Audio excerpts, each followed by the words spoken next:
الحمدللہ رب العالمین والعاقبۃ للمتقین والصلاۃ والسلام علی سیدنا محمد رسول اللہ صلی اللہ علیہ وسلم وعلی آلہ وصحبہ اجمعین۔ عزیز سامعین، السلام علیکم ورحمۃ اللہ وبرکاتہ۔ آپ کے سامنے ایپیسوڈ 6B بعنوان مال کی حفاظت۔ یتیم کے مال کی حفاظت کے تعلق سے بھی اللہ تعالیٰ نے واضح احکام قرآن میں دیے ہیں کہ جو لوگ ظلم و ناانصافی سے یتیم کا مال کھا رہے ہیں، اس میں کوئی شبہ نہیں ہے کہ وہ اپنے پیٹوں میں آگ بھر رہے ہیں اور ان کا انجام دوزخ کی بھڑکتی ہوئی آگ ہوگی۔ سورہ نساء آیت نمبر 10۔ دارقطنی اور بہقی میں حضرت عمر رضی اللہ تعالیٰ عنہ کا قول ملتا ہے کہ جو شخص بھی کسی یتیم کا سرپرست بنے اور یتیم کی ملکیت میں کچھ سرمایہ بھی ہو تو وہ اس کے ساتھ تجارت کرے، اس سرمایہ کو ایسے نہ چھوڑے کہ زکوٰۃ کھا جائے۔ یعنی کتنی بلیغ، میں نے جب یہ کتاب اور جب یہ چیز پڑھی تو آنکھوں سے آنسو آ گئے کہ حضرت عمر رضی اللہ تعالیٰ عنہ کا کتنا دور تک، کتنی دور اندیش تھے۔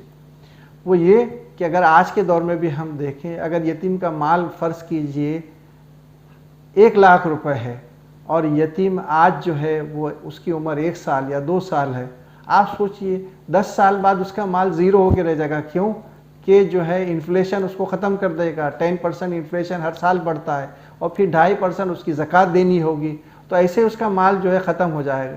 حضرت عمر رضی اللہ تعالیٰ عنہ کی کتنی پیاری بات ہے کہ اس کے مال کو صحیح جگہ انویسٹ کیجئے، اس کے مال کو بڑھائیے۔ ایک صحابی کا واقعہ ہے کہ حضرت عمر رضی اللہ تعالیٰ عنہ کے پاس میں آئے اور کہنے لگے، اے عمر، یہ مال اس کا ہے، یتیم کا ہے، 10,000 دینار ہے، میں اس کے ساتھ یہ مال جمع کرنے آئے ہوں امانت کے طور پر۔ تو حضرت عمر رضی اللہ تعالیٰ عنہ کہا، تجارت سے واقف ہے؟ کہا ہاں، تو اس کو آپ تجارت میں لگا دیجیے۔ چند سال بعد اسی شخص سے حضرت عمر کی ملاقات ہوئی تو اللہ کے حضرت عمر نے پوچھا کیا حال ہے؟ تو کہنے لگے وہ جو 10,000 درہم تھا، 10,000 جو دینار تھا، اس کے 1,00,000 ہو گئے۔ تو پتہ چلا وہ بھی تجارت کی چیزوں سے واقف تھے اور انہوں نے اس یتیم کے مال کو 10 گنا کر کے اس یتیم کے پاس لوٹا دیا۔ یہ بات بہت اہم ہے کہ یتیم کا مال جس کے پاس میں ہو، جس کی امانت بھی ہو، امانت رکھے رکھے ہی وہ زکوٰۃ دیتے دیتے ہی ختم ہو جائے گی، انفلیشن اسے کھا جائے گا، تو اسے صحیح اور مناسب جگہ انویسٹمنٹ کرنا چاہیے۔ مال کو جھوٹ، دھوکے، فریب اور خیانت کا راستہ اختیار کر کے نہ کھایا جائے، ناجائز ذرائع سے معاش کو حاصل نہ کیا جائے۔ قرآن میں واضح احکام سورہ نساء میں موجود ہے، اے ایمان والو، آپس میں ایک دوسرے کے مال کو باطل طریقے سے نہ کھاؤ، الا یہ کہ آپس میں راضی خوشی سے تجارت سے جو ہے وہ کھایا جائے اور استعمال کیا جائے، تجارت کی جائے، معاملات کیے جائیں، اور اسی کے ذریعے، اور اس کے علاوہ اگر کریں گے تو وہ جھوٹ، فریب، خیانت کے راستہ ہوگا، ناجائز راستہ ہوگا، اور اللہ تعالیٰ اس پر سخت ناراض ہوتے ہیں۔ اس دنیا میں بھی وہ نقصان اٹھائیں گے اور آخرت میں تو نقصان ہے ہی۔ خیانت کے تعلق سے قرآن میں اللہ تعالیٰ فرماتے ہیں کہ اے وہ لوگوں جو ایمان لائے ہو، خبردار کبھی تم خیانت نہیں کرنا اللہ اور رسول کے ساتھ، اور نہ ہی تم خیانت کرنا آپس میں ایک دوسروں کی امانتوں میں، تم جانتے ہو۔ یہ واضح احکام موجود ہے کہ خیانت مال کو ختم کر دے جاتا ہے، ساری چیزیں ختم ہو جاتی ہے خیانت سے، اور آخرت میں تو عذاب ہے ہی۔ اللہ کے رسول صلی اللہ علیہ وسلم نے خیانت کے تعلق سے فرمایا کہ حضرت انس رضی اللہ تعالیٰ عنہ سے مروی ہے کہ نبی کریم صلی اللہ علیہ وسلم نے ہمیں کوئی خطبہ ایسا نہیں دیا جس پہ یہ نہ فرمایا ہو کہ اس شخص کا ایمان نہیں جس کے پاس امانت داری نہ ہو، اور اس شخص کا دین نہیں جس کے پاس پاسداری نہ ہو۔ مسند احمد جلد نمبر حدیث، یعنی صاف واضح ہیں، یہ 2 چیزیں ہیں جو مال کو ختم کر دیتی ہے، مال کے لیے سب سے نقصان دہ ہے، اور وہ یہ کہ خیانت داری اور وعدے کو وفا کرنا۔ اگر آدمی وعدے کو وفا نہ کرے تو بالکل بہت بری چیز ہے مال کے لیے، اور خیانت اس سے بری چیز ہے. یہ دونوں بری چیز ہے اور اللہ کے رسول صلی اللہ علیہ وسلم دونوں کے تعلق سے فرمایا. اور جس کے پاس خیانت ہے تو اس کے پاس ایمان نہیں, اور جس کے پاس وعدے کے لیے وفاداری نہیں ہے تو اس کے پاس دین بھی نہیں ہے. کتنے واضح احکام موجود ہے, بڑے واضح احکام اللہ کے رسول صلی اللہ علیہ وسلم نے تجارت کے تعلق سے دیے کہ جس میں کوئی دھوکہ نہ کرے, کوئی انڈر ڈیلنگ نہ کرے, اور جو ہے کوئی مطلب ونڈو ڈریسنگ کر کے نہ بیچے. وہ یہ کہ حضرت ابو ہریرہ رضی اللہ تعالیٰ عنہ سے روایت ہے کہ قافلے والوں سے آگے جا کر نہ ملے, مطلب پہلے سے جا کر ڈیلنگ نہ کر لے, ساز باز نہ کر لے, ہمیں دے دیجئے, یا آپ اتنا مال بعد میں فلاں کو بیچیں گے, اتنا بڑھا دیجئے, ہم اسے ریٹ میں خریدیں گے. تو کہا آگے جا کر نہ ملو, روک دیا وہیں پر. اور تم میں سے بعض دوسرے کی بے پر بے کرے. مطلب یہ تھا کہ ایک آدمی سودا کر رہا ہے تو آپ خاموش ہو جائیے, جب تک اس کا سودا تکمیل کو نہیں جاتا آپ سودا نہ کرے. نجش نہ کرو. نجش سے مراد وہ یہ کہ سودے پہ سودا بڑھانا. آپ نے 100 روپے کہا, پھر اس نے 200 کیا, آپ نے 300 کیا, اور تیسرا آدمی اس میں دھوکہ کھاتا ہے, اس کو نجش کہتے ہیں. خاص طور سے نیلام, آکشن میں اسی طریقے سے لوگوں کو پھنسا دیتے ہیں. اور نہ شہری دیہاتی کے ہاتھ بیچے. مطلب یہ ہے کہ شہری جو ہے وہ چیزوں سے واقف ہے, وہ دیہاتی کو دھوکہ دے سکتا ہے, اور دیہاتی ان چیزوں کے واقف نہیں ہوتا, شہر کی چیزوں سے واقف نہیں ہوتا, یا مال کی ان چیزوں سے واقف نہیں ہوتا. اللہ کے رسول صلی اللہ علیہ وسلم خاص منع کر دیا نہ شہری دیہاتی کے ہاتھ بیچے. اور یہی بھی فرمایا کہ بکریوں کے تھن میں دودھ نہ روکے رکھو. مطلب یہ ہے کہ بڑا دکھے گا, بعض جانور بہت اچھا دکھے گا, اس میں دودھ ہے, یہ ہے. اور کہا کسی شخص نے اگر خرید بھی لیا, خریدنے کے بعد اسے لگتا ہے کہ یہ ٹھیک نہیں ہے, یا تو اسے روک رکھے, اور اگر ناپسند ہو تو جانور جو ہے اسی کو واپس کر دے, اور ایک کھجور جو ہے وہ صدقہ کر دے. کتنے پیارے احکام موجود ہیں تجارت کے تعلق سے. کیا پیاری باتیں اللہ کے رسول صلی اللہ علیہ وسلم نے فرمائی کہ آپ کی زبان سے یہی نکلے گا, اللہم صلی علی محمد وعلی آل محمد کما صلیت علی ابراہیم وعلی آل ابراہیم انک حمید مجید. آپ درود بھیجیں گے جب ان احکام کو دیکھیں گے. اللہ کے رسول صلی اللہ علیہ وسلم نے کتنی پیاری باتیں مال کے تعلق سے فرمائی ہے, اس کی حفاظت کے تعلق سے کتنی پیاری باتیں اللہ کے رسول صلی اللہ علیہ وسلم نے فرمائی ہے. مالی معاملات ٹھیک ٹھاک ہوں, بہت اچھی طرح جو ہے ایگزیکیوٹ ہو, اس کے لیے قرآن میں بہت پیارا قانون موجود ہے. اللہ نے جو ہے وہ سورہ بقرہ میں آیت نمبر 282 میں دیا ہے, اور میں اسے کہتا ہوں قانون وضاحت اور قانون توثیق, دونوں اس میں موجود ہے کہ مالی معاملات اس طریقے سے ایگزیکیوٹ ہو, نہ اس میں جھگڑا ہو, نہ مقدمے میں بازی ہو, اور معاملات کرنے والوں کو کوئی نقصان نہ اٹھا پڑے. اس میں وضاحت کا قانون ہے, مطلب کلیئرٹی موجود ہے کہ کیا بیچ رہے ہیں, کیا دے رہے ہیں, کیا لیا جا رہا, اس کا سارا ڈیٹیل اس میں آ جاتا ہے. اس سے مال کا ضائع ہونے سے بچ جاتا ہے, مال کو نقصان ہونے سے بچ جاتا ہے. تو اس میں سب سے پہلے کلیئرٹی موجود ہے اس قانون کے اندر, اور اس میں توثیق بھی موجود ہے. مطلب یہ ہے کہ معاہدات جو ہیں ایگزیکیوٹ ہو رہے ہیں تو اس میں توثیق کا قانون بھی آ گیا. مطلب ڈاکیومنٹیشن ہو جائے, کیا بیچا جا رہا ہے, کیا لیا جا رہا ہے, اس کو ڈاکیومنٹیشن لیا جائے. اور یہی نہیں, اس کے لیے اگر چیزیں ہوتی ہے تو ڈاکیومنٹیشن کے بعد میں گواہ بنا لیے جائے, وٹنس رکھ لیا جائے, اور پھر ساتھ میں اگر یہ چیزیں بھی موجود نہ ہو تو پھر رہن رکھ لیا جائے.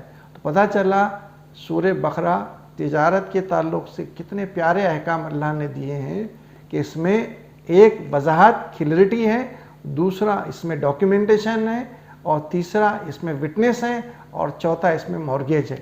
اور یہ ساروں کو ملا کر اتنا کلیئر ہو جاتا ہے, ایگزیکیوٹ ہو جاتا ہے تجارت والا معاملہ.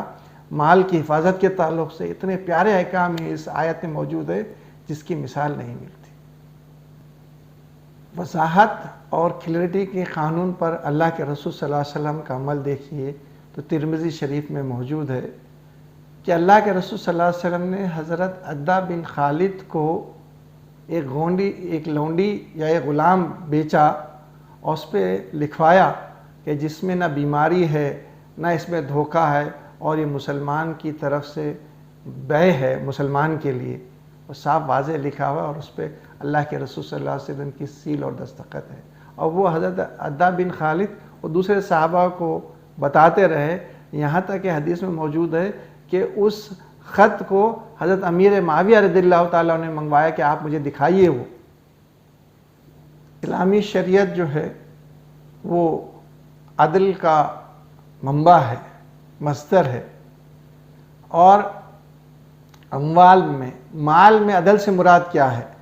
وہ یہ کہ اس کے مقاصد کا حاصل کر کا جس کے لیے اللہ نے مال کو تخلیق کیا ہے، اور اس کے احکام پر عمل کرنا جسے اللہ تعالیٰ نے نازل کیا ہے، یہ مال کے ساتھ عدل ہے۔ مال کے جو حقوق واجب ہوتے ہیں، خواہ وہ مستقل ہو یا عارضی ہوں، انہیں ادا کر دیا جائے۔ جیسے زکوٰۃ ہے، مستقل ہے، ادا کر دینا ہے، اور اس کی افزائش کے تعلق سے جو قانون بتائے اللہ تعالیٰ نے، اس کے مقاصد کو حاصل کیا جائے، اور ایسا کرنے سے لوگوں کی حاجتیں پوری ہوتی ہے، اور لوگوں کے درمیان جو ہے وہ پیسہ حرکت کرتا ہے، لوگ اس سے فائدہ اٹھاتے ہیں، اور جس سے معاشرے کی گاڑی چلتی ہے۔ مساوات کا، عدل کا عملی نمونہ دیکھنا ہے تو صحابہ میں دیکھنے پہ بھی پتہ چلتا ہے۔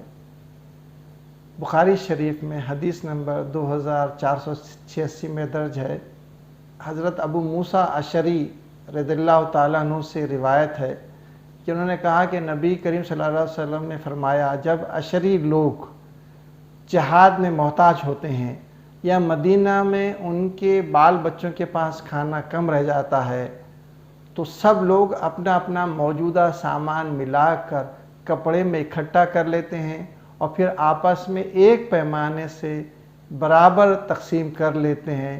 اس عمل کی وجہ سے اللہ کے رسول صلی اللہ علیہ وسلم فرماتے ہیں، وہ میرے ہیں اور میں ان کا ہوں۔ کیا پیاری بات ہے صحابہ کے اندر کہ مال کے عدل اور اس کے انصاف کے تعلق سے، مساوات کے تعلق سے کیا مثال ملتی ہے۔ ایک پیاری مثال ہمیں ملتی ہے، وہ ہمارے خلیفہ اول حضرت ابوبکر صدیق رضی اللہ تعالیٰ عنہ کے تعلق سے ہے کہ رات میں شورا بیٹھتی ہے، شورا مشورہ کرتی ہے کہ حضرت ابوبکر صدیق خلیفہ بنا دیے جاتے ہیں، اور دوسرے دن صبح بازار میں آپ کپڑا بیچ رہے ہیں۔ حضرت عمر رضی اللہ تعالیٰ عنہ نے دیکھا، کہا یا امیر المومنین، یہ آپ کیا کر رہے ہیں؟ آپ تو خلیفہ ہیں ہمارے۔ کہنے لگے میرے بال بچوں کو کون دیکھے گا؟ اب ظاہر سی بات ہے یہ نیا مسئلہ تھا، اللہ کے رسول صلی اللہ علیہ وسلم کے پاس یہ چیز نہیں آئی، کیوں کہ آپ سب کچھ تھے، ایگزیکیوٹر بھی وہی تھے، جج بھی وہی تھے، فیصلے بھی آپ لیتے تھے، لیکن یہاں ایک عجیب سا مسئلہ تھا۔ تو پھر مشورہ کیا گیا، مشورے کے بعد یہ طے پایا کہ حضرت ابوبکر صدیق رضی اللہ تعالیٰ عنہ کو 250 دینار سالانہ اور آدھا بکرا دیا جائے۔ آپ کو دیا گیا، لیکن یہ پتہ چلا کہ ان کو کافی نہیں ہوا۔ پھر دوسرے دن، 2-3 دن بعد پھر بازار میں آ گئے، تو لوگوں نے پھر پوچھا آپ ایسا کیوں کر رہے ہیں؟ تو کہنے لگے اس کی وجہ یہ ہے کہ جو کچھ تم دے رہے ہو اس سے میرے گھر میں پورا نہیں پڑ رہا ہے، میرے کثیر العیال ہے، بچے ہیں، بیویاں ہیں، یہ مجھے پورا نہیں پڑا۔ تو پھر جو ہے ایک بکرا کیا گیا اور 300 دینار سالانہ دیے گئے۔ آپ جانتے ہیں آج کل لوگ کیا کرتے ہیں، جو حکام ہیں، چاہے وہ مسلم ممالک کے ہو یا غیر مسلم ممالک کے ہو، کس طریقے سے لوگوں کے پیسے کو غلط استعمال کر رہے، کیسے کیسے مہنگے سامان خریدتے ہیں، کیا کیا خریدتے ہیں، وہ ساری تفاصیل آپ کے سامنے موجود ہے۔ میں اس کے ڈیٹیل میں نہیں جاتا، آپ ان چیزوں سے بہت اچھی طرح واقف ہیں۔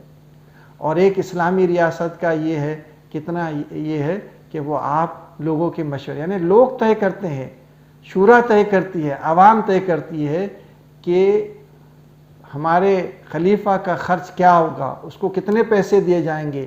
گو کہ بیت المال کا مالک وہی ہے، ساری چیزیں اس کے حوالے کی ہوئی ہے، لیکن اس کو یہ اختیار نہیں ہے۔ اختیار جو ہے وہ شورا کے پاس ہے، عوام کے پاس ہے، وہ طے کرتی ہے کہ ہم اپنے خلیفہ کو کیا کیا دیں، کیا نہ دیں۔ لیکن خلیفہ کے ذمہ کیا ہے؟ وہ یہ کہ لوگوں کی ضروریات کا خیال رکھے، وہ رکھتا ہے۔ کھانا پہنچانا، سستے کھانا، غریبوں کو دینا، یہ لوگوں کا پیسہ ہے، لوگ اس کے استعمال کریں، ان کے درمیان رہیں، سب کچھ کریں، یہ اس کا خیال ہے، لوگوں کو کھانا پہنچے۔ آپ دیکھیں گے اس کرونا کے حال میں کیا ہو رہا ہے، کیسے کھانا پہنچ رہا ہے، کیا ہو رہا ہے، آپ سب چیزوں سے واقف ہے۔ ایک مثال امریکہ کے اندر کی بڑی عجیب سی ہے، وہ یہ کہ وہاں حکومت غریبوں اور مسکینوں کا کیسے خیال کرتی ہے، وہ کوپن دیتی ہیں جسے فوڈ کوپن کہتے ہیں، کہ وہ کوپن لے کر آدمی وہاں جاتا ہے سپر مارکیٹ میں، تو سپر مارکیٹ والا اس کوپن کے بدلے میں کوئی دوسری چیز نہیں کہا، کھانا ہی لے جائیں گے، اس لیے کہ غلط چیزیں یا پیسے دیں گے تو اس کا اور غلط حساب، تو اس کو صاف ہوتا ہے کہ یہ کھانا لے جا سکتے ہیں، یہ چیزیں ہیں۔ تو یہ غریبوں کا خیال کرنے کا ایک ذریعہ ہے۔ ہماری حکومتوں کو بھی چاہیے کہ غریب بھوکا نہ رہے، اس کا خیال رکھا جائے، اور اسلامی ریاست میں یہی کام ہے کہ تجارت کی روانی ہو، پیسے کو جو ہے لوگوں کے درمیان رولنگ کرتا رہے، وہ چیزیں جو رکاوٹ بن رہی ہے اس کو جو ہے روکا جائے، اس کو نکالا جائے، اور جو ہے شفافیت آئے، کلیئرٹی آئے، توثیق ہو، توضیح ہو، یہ ساری چیزیں تجارت کے اندر نگرانی کرنا جو ہے وہ اپنے حاکم کا کام ہے، خلیفہ کا کام ہے۔ بڑا عجیب معاملہ آتا ہے یہ پیسے کے تعلق سے۔ یہ کرنسی ہے، کبھی راتوں رات گر جاتی، کبھی اچانک بڑھ جاتی، جبکہ یہ ایسا نہیں ہونا چاہیے۔ اب مثال کے طور پر اگر آپ افریقہ یا صومال جاتے ہیں، اگر آپ وہاں $1 دیں گے تو آپ کو ہزاروں لیں گا، بلکہ ایک گاڑی لینی پڑے گی جو پیسے وہ دیں گے اس کے۔ تو یہ چیزیں ہوتی ہیں، راتوں رات کیسے گر جاتی ہے، جبکہ اسلامی ریاست کے اندر سونا اور چاندی جو ہے وہ کرنسی رہی جو کبھی گرتی نہیں ہے، جو کبھی ہوتی نہیں، اور اچانک معلوم پڑتا ہے کسی ملک کے اندر جو ہے وہ کرنسی گر گئی، کرنسی جو ہے اچانک گر جاتی ہے، تو پتہ چلا حکومت کا کام یہ ہے کہ اس کا خیال رکھیں کہ یہ پیسے نہ گرے، وہ کرنسی نہ گرے اس طریقے سے، اور اس کے اندر وہی چلن کو ہونا چاہیے، اور وہ ہے سونا چاندی کی کرنسی، جس سے جو ہے نہ گرتی ہے بلکہ وہ بڑھتی ہے، لیکن گرتی کبھی نہیں ہے۔ تو میں نے آپ کے سامنے مال کے تعلق سے، فرد کے تعلق سے اور اجتماعیت کے تعلق سے، مال کی حفاظت کے تعلق سے باتیں رکھی۔ اللہ تعالیٰ اسے قبول فرمائے، اور انشاءاللہ آئندہ جو ہے خاندان اور نسل کی حفاظت یہ ہمارا موضوع رہے گا۔ وآخر دعوانا ان الحمدللہ رب العالمین۔